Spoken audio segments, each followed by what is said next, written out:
I was born in '41, just before the start of the war, in Princeton, New Jersey.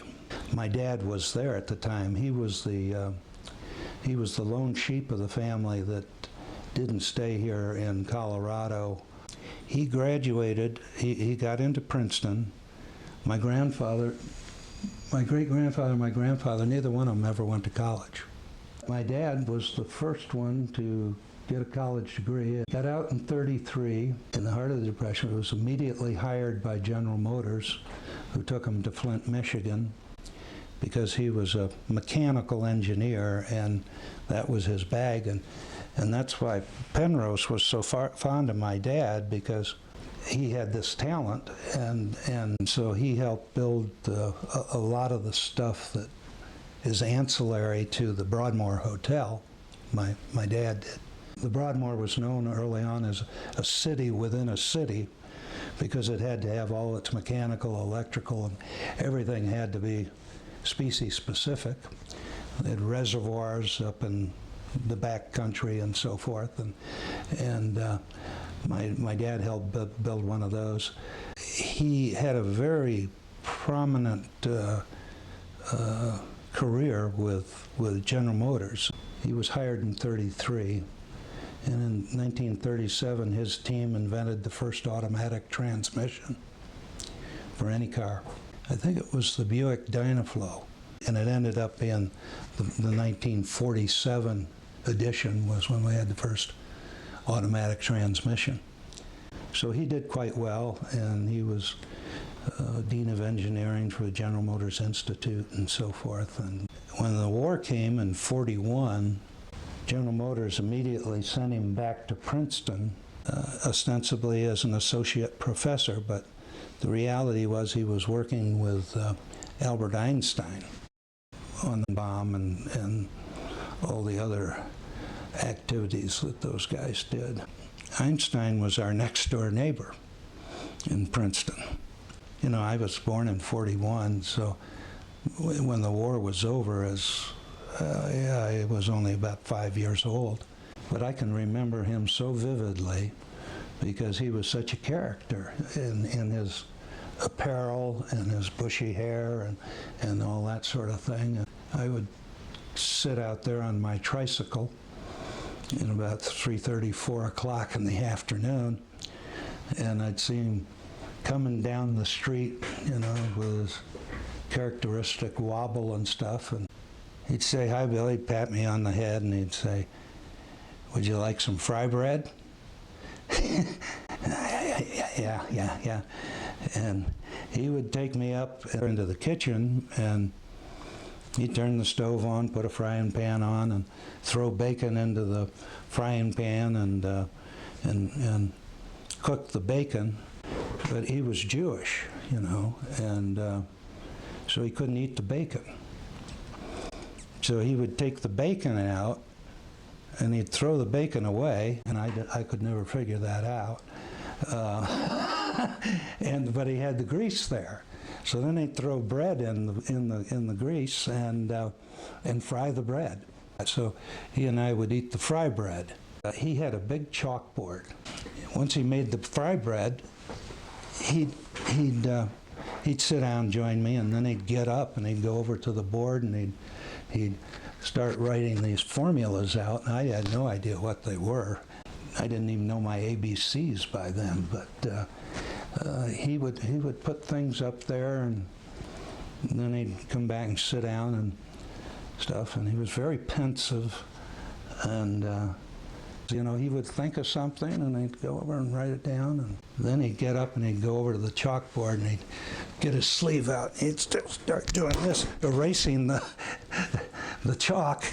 You know, my dad eventually moved out here after he retired from GM, and he was just so talented with his hands and things, and he taught me how to fly fish, and I think he left my brother and I over 10,000 flies that he tied, and he had them all cataloged, and he had them all by size, and I still have probably 1,000 left, and he made his own rods, bamboo rods and so forth, and he was quite a hunter, taught me how to hunt.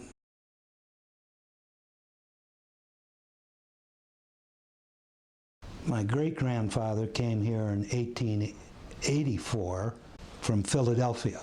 He had tuberculosis as a child, so he was attracted by the fact that Colorado Springs was evolving as a great health center. And he never went to college because he was born in '64, and his father was a doctor in Philadelphia during the Civil War.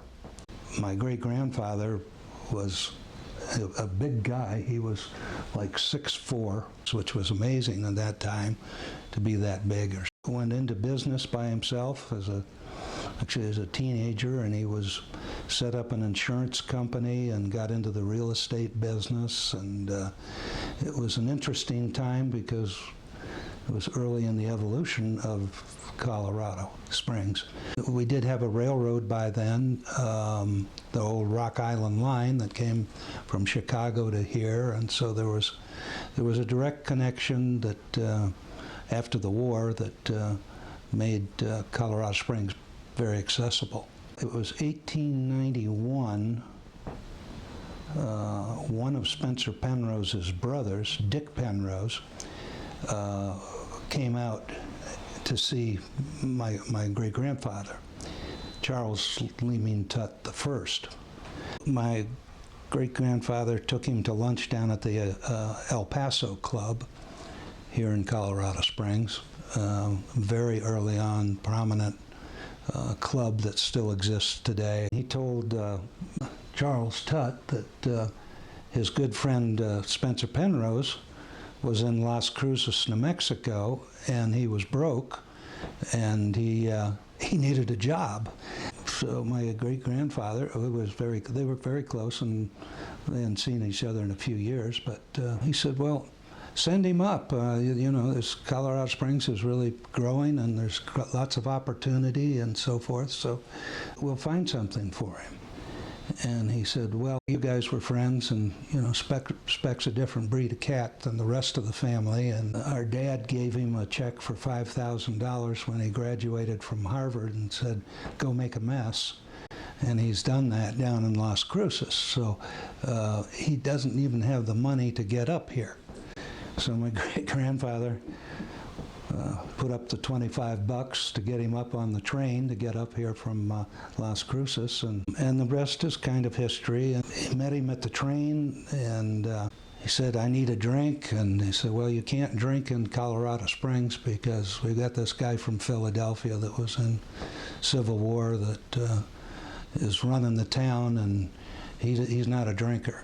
But I can take you out to the Cheyenne Mountain Country Club, and we can have one there. So they got in their horses and went out to the Cheyenne Mountain Country Club, and Penrose managed to get in a fight with somebody out there, and it was quite an exclusive club even back then, and that was how he got started. He said to Penrose, I probably did a dumb thing, buying a claim up in a place called Cripple Creek, in a place called Poverty Gulch.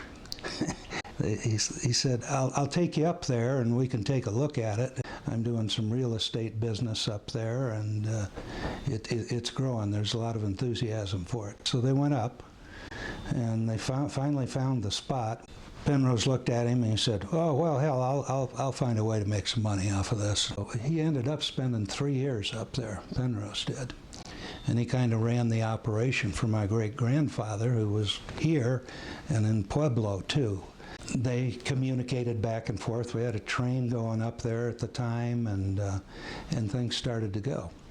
Poverty Gulch turned out to be I believe the first strike of gold. Spencer Penrose didn't know that much about gold mining, but they had several fellows that were mining that area. They hit the mother lode, so to speak, in '93, and then all hell broke loose. Everybody was going in. It was the largest city in the state at that time. Penrose said, I've got a brother named Dick that you met, and he's the geologist in the family. He said, I think we ought to get him out here and see what's going on here and get his advice.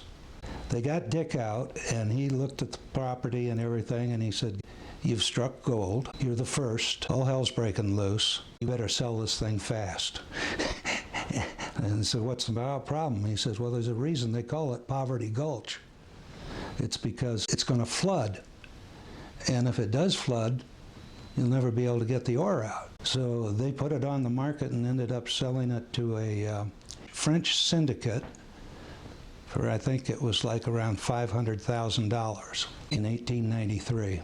And it did flood eventually, I think 3 or 4 years after that.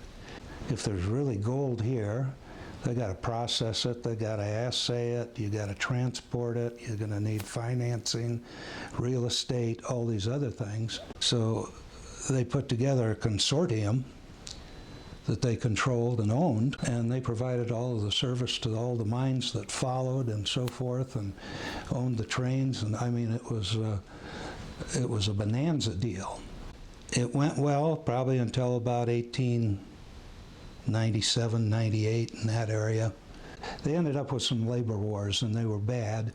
There were shootings, and folks were killed and so forth. And so Tutt and Penrose said, it's probably time for us to exit. They ended up going out to Salt Lake City, and Dick Penrose came along with them. Copper is kind of like this everywhere. And how do you mine it, and how do you sort it out, and how do you process it, and do all those things. A lot of people had tried it out there, but nobody had any success. So they implemented this jackling process, and it was basically an open pit operation. And I went out there back in '78, I think, with my Uncle Russell, and we looked at it, and at that time the mine was still going very strongly. It was over a mile deep. You could go up to the edge, basically, and look down. It was a mile wide in diameter, and it's still the only man-made artifacts that you can see from space. You can actually see this open pit mine there, and that's what it ended up being. But you'd look down there, and these huge ore trucks and things that were about 10 times the size of this room looked like little tinker toys. My great-grandfather had tuberculosis as a child, and he was getting it back here. So he ended up dying on the steps of the Waldorf Astoria, which is now the Empire State Building in New York, in 1909. They were really processing the mine in Salt Lake at the time. He said, you know, I've got more money than I'll ever need. I'm 30 whatever years old, and I'm probably not going to live to be 45, and he actually died at age 39. So he said, I'm going to get a boat, and I'm going to sail around the world. And he did, and he was very successful.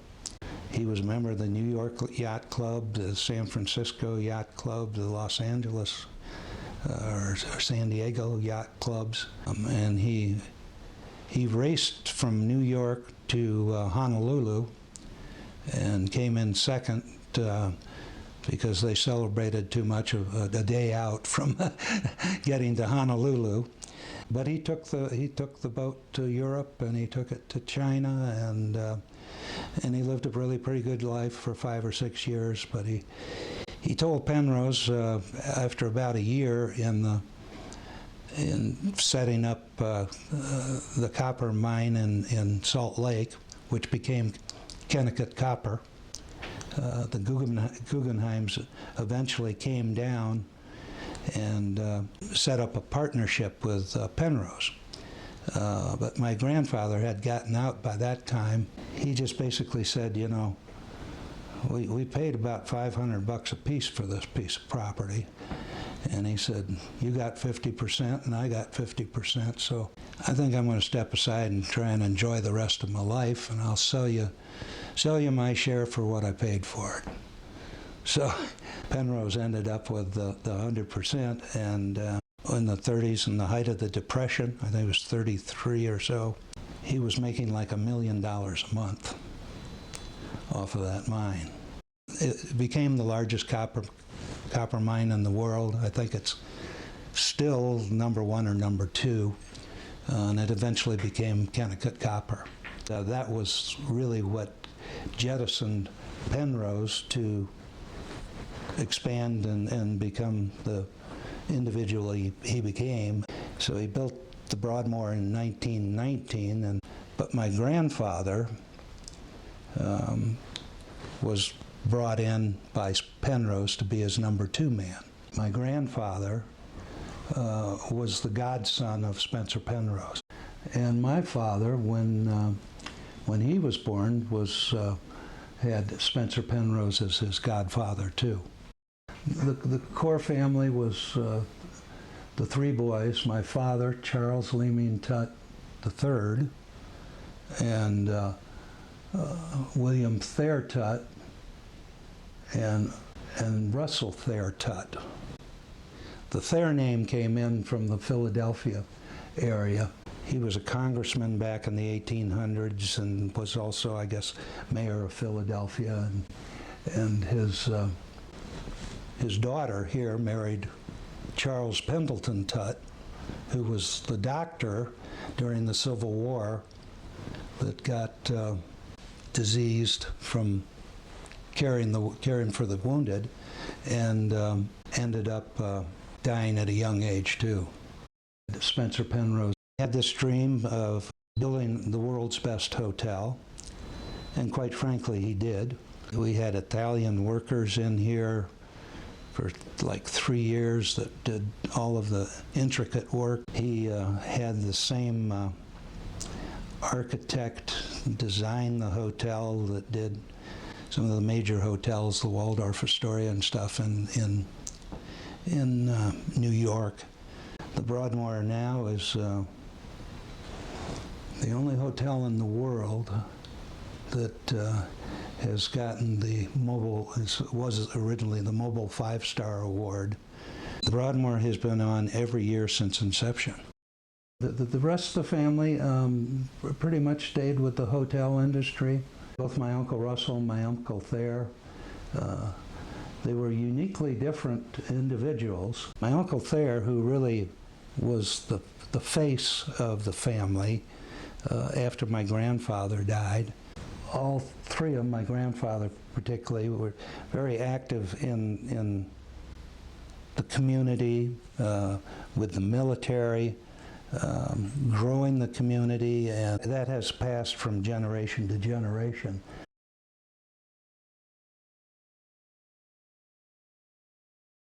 I very much wanted to be in the hotel business from the start, and I worked here in the summers in the 60s. Our lake property that my grandfather had that we continue to own, we would go up there and we would spend literally the summers here in Colorado, so it was second nature to me. And Flint, Michigan never really appealed to me, and the automobile industry didn't really either, but the hotel business did.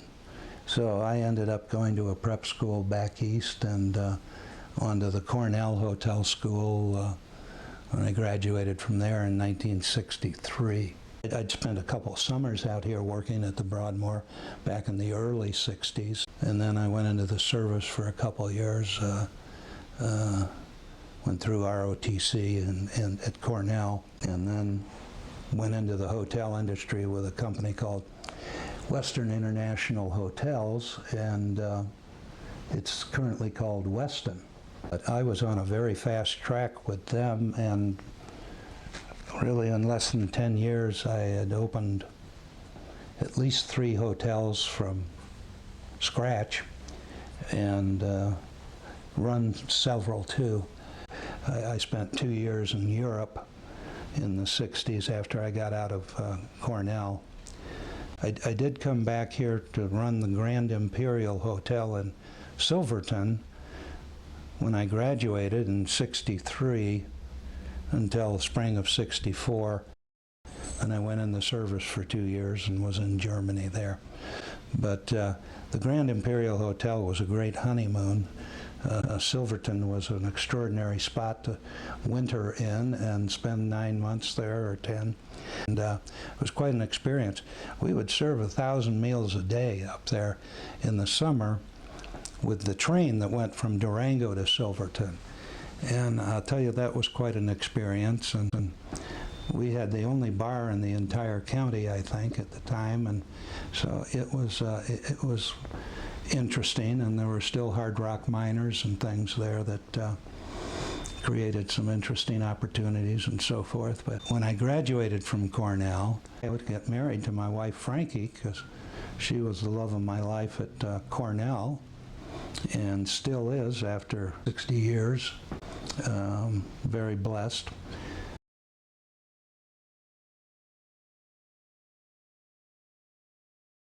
I never knew Spencer Penrose because he died in '39 and I was born in '41. And he was a bachelor most of his life. He never had any children, but he married Julie Penrose, who had come out here from Detroit, Michigan, with her husband, who had gotten an illness in the Spanish-American War and eventually died out here. He wasn't, they weren't able to cure him, so she was a bachelorette.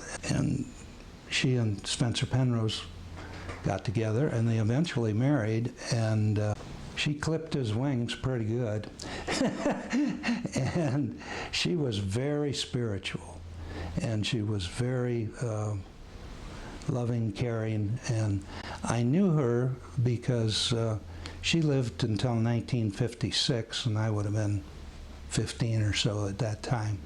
But I knew her well, and she was a wonderful, wonderful lady, and she did wonderful things. She built the Pauline Chapel that we go to every Sunday, and she was in a lot of business deals, and my uncle, or my grandfather and my uncles ended up running a lot of different companies that were created through the evolution of the Broadmoor, like the Garden City Company and so forth. But Julie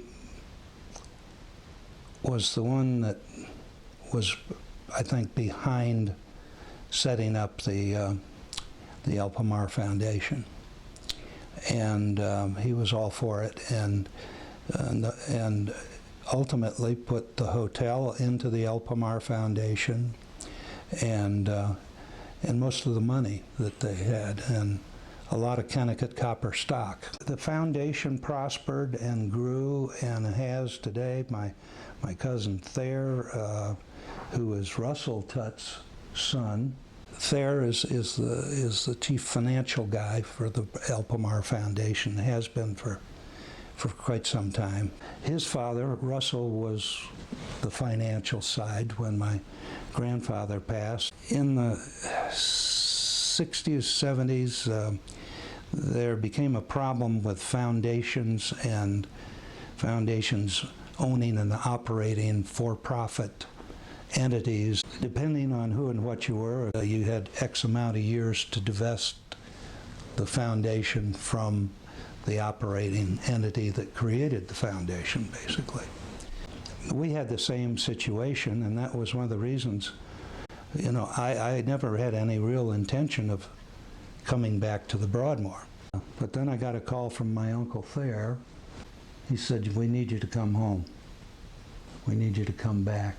I was doing so well on my own. In 10 years, I was in a major hotel in Chicago in the '68 for the Democratic Convention and so forth. And then I went up to Vancouver, British Columbia, and then I opened a hotel in Kansas City, the Crown Center Hotel, which was voted the #1 hotel in the world, along with the Acapulco Princess, back in about '72.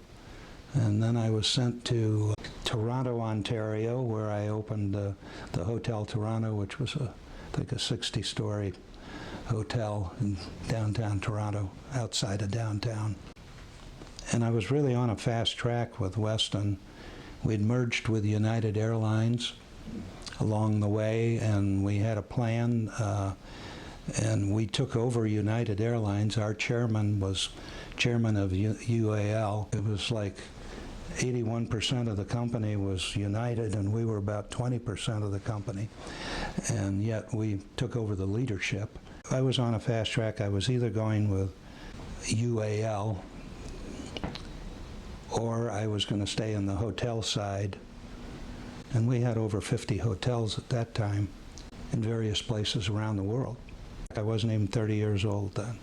When I talked to Thayer, I said, Thayer, I got to get back to you. This is a shock to me. And I knew that we were going to have to sell the Broadmoor because that clock was ticking. It was a very difficult decision for me, but I'll never forget, I went home to Frankie, my wife. I said, I got a call from Uncle Thayer today, and he wants me to come back to the Broadmoor. And I said, I'm not sure.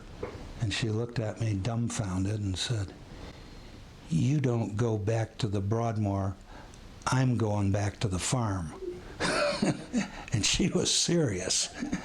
And all of a sudden it hit me, because I'd get a promotion and they'd need me in Vancouver, British Columbia for the next morning to get in there, or to Chicago or wherever else. And that I'd just put Frankie through all of this process and stuff, which was totally unfair. And I just said, I got to step back. And I did. It was the right decision to come back.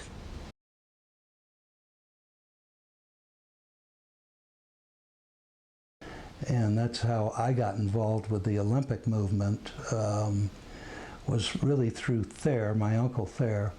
He had one daughter. He was married several times, but he had one daughter, and so he considered me his son, because my dad was back in Michigan and I was here. He said, I think we've got an opportunity. He was the head of world ice hockey. Phil Crum, who was the president of the Olympic movement at that time, who became a very close friend. He and Thayer were very close in the skating sports. And, along the way, through pretty much Thayer's efforts, he created the skating environment that we had here back in the 40s and 50s and 60s. For sports and skating, and he deserves that credit. And so he got involved internationally, and he said, Bill, the Olympic Committee is headquartered in New York City in a 3-story brownstone across from the street from the UN building that had a lot of age and damage, and 3 stories. It had files on the steps going up to the top and so forth, and it was in hiding practically. And he said, they're a little horse in a big town, and they were broke. The Olympic Committee was literally broke. He said, we've got to do something. The world thinks we are the greatest. He started getting me involved in different meetings and activities and so forth, and we had to keep it very quiet because the plan was to move out of New York to Colorado Springs. It took well over a year. I went back and started working with people. I had a unique situation with the leadership of the Olympic Committee because Phil Crum was the first president, and he was my Uncle Thayer's best drinking buddy on the road and stuff. The two of them controlled the ice sports. And then the next president coming in was my old athletic director at Cornell. He had been an Olympian with Jesse Owens in '36 and came in second to Jesse Owens back then. After that, Bill Simon became president. And Bill and I got very close very quickly. A fascinating guy, a brilliant guy, and a really close friend. And he wanted me to be president after him, but I had no desire to be the president. I had kept everything quiet, and I was dealing with different sports governing bodies and so forth, and we made good progress, and we were really concerned about the financial situation. We got to around 1980 where we had the Lake Placid Games, and we'd just come out of Montreal in '76, where Montreal lost like $1 billion back there, and they saved nothing. They destroyed all the buildings and everything. They didn't have anything left, but nobody realized how bad a shape we were financially and so forth. We did have the '84 games planned, and were awarded to us. So from '80 to '84, I worked very closely with Peter Uberoff, who was the head of the games. We all knew that we had an enormous challenge coming out of the problems in Montreal and so forth, and with the Soviet Union, the boycott, and it was like we could go out of business if the Russians don't come, and the Russians didn't come. But it worked, and Peter Uberoff and his team did a marvelous job. And the '84 Olympics was awarded to Los Angeles, but the mayor, Bradley was his name, he said, guys, he said, we can't do this. We can't get the votes passed to bring the games to Los Angeles. And Los Angeles can't afford the games. And Peter Uberoff and I, we put a plan together and what we had to do and what we did, which was kind of a shame, but was the only way to do it, was we started to sell sponsorships. And Los Angeles started doing it.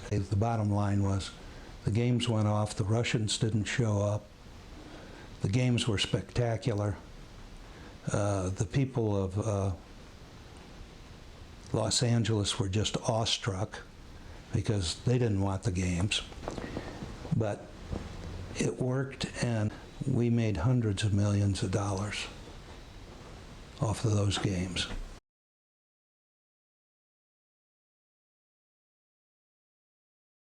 We knew that we wanted to move out of New York City.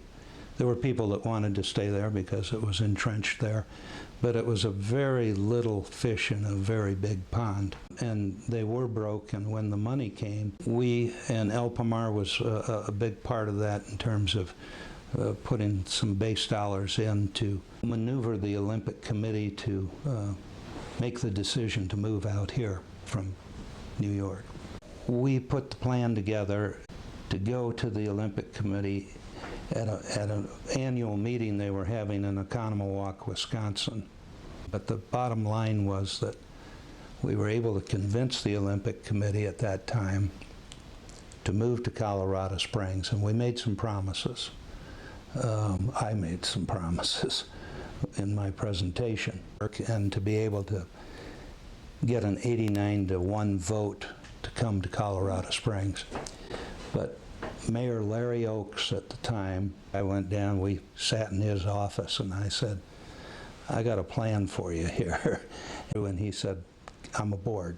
The military guys came around too, particularly at the Air Force Academy, because we were getting Olympians coming out of the Air Force Academy at that time, and some gold medalists and so forth. I brought them under the tent because the military could be very helpful to, as we tried to expand and convince governing bodies like boxing and things to move to Colorado Springs. Nietzsche Hall, she had a advertising public relations company. She literally did all of the things I needed to have done to get a great presentation made and so forth and that sort of thing. And we had this plan to go to Oconomowoc to make a presentation and make an offering of moving the headquarters and building an Olympic city. We had that to offer to them. We had Pikes Peak, we had the Air Force Academy, Fort Carson, and a lot of whistles and bells. So Nietzsche and I and Larry went back to Oconomowoc. The commander of the Canadian forces here in NORAD provided his plane to get us back there secretively, and so we had a little across-the-border help and support too. We went back there. I made the pitch. Long story short, they voted 89-1 to move here, and then all hell broke loose because it became public. And you know, everybody wanted a piece of the action, and I was the lightning rod for all of the abuse and stuff, but it just took off and exploded. And then a lot of things followed that. The governing bodies that moved out here too at the same time, the way the military wrapped around and we came together with them. Then we started to get events and so forth, and we had a World Boxing Championships at the Broadmoor World Arena when it was still at the Broadmoor. We had a number of things down at Fort Carson. We took the commander of Fort Carson at the time went back to Oconomowoc with us, and so did the superintendent at the Air Force Academy. So we had heavyweight military folks coming.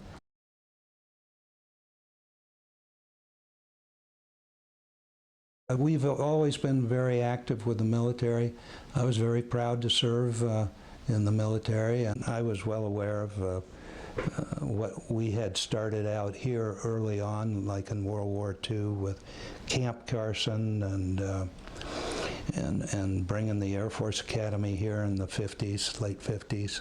It was obvious that space was the place, and so we did start the Space Foundation, and a lot of it was, you know, business related, and it was community related, it was patriotically related.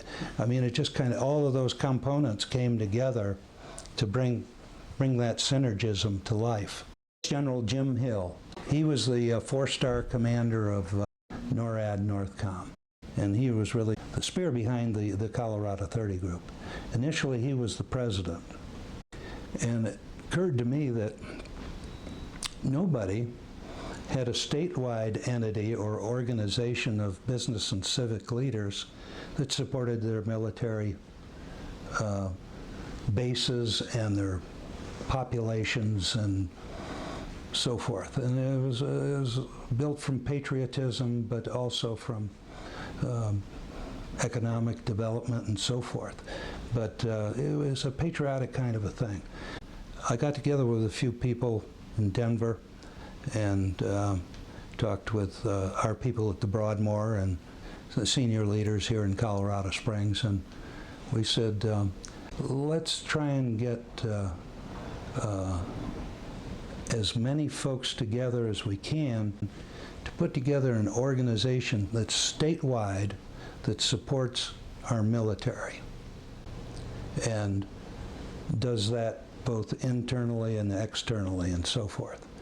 And it turned out to be a great idea, and the idea actually came from Jim Hill, and he ended up being the CEO of our Chamber of Commerce and stuff, because he was great.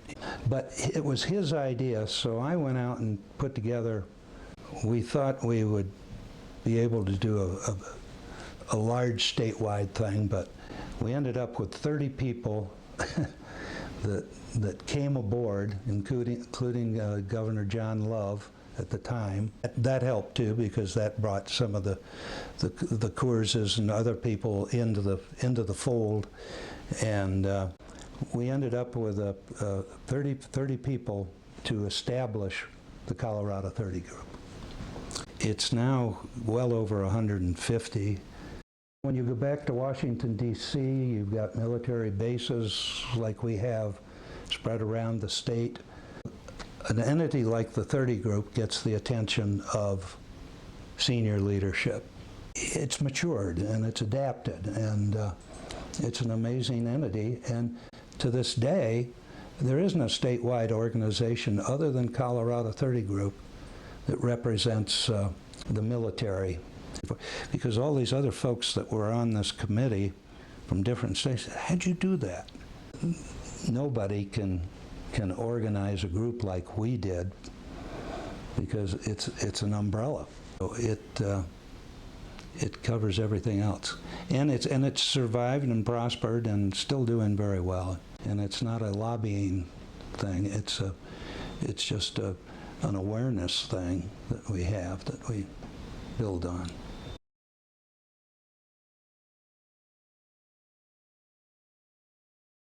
I couldn't have done what I did, whether it was with the military, with space, with the rodeo, without the support of El Pomar. They had my back. It's teamwork, you know, we're all in this together, and we're all in it for God and country. I look back on my life and I've been blessed. I've been very blessed with the opportunities and the things I've been able to accomplish, that I'm just very grateful.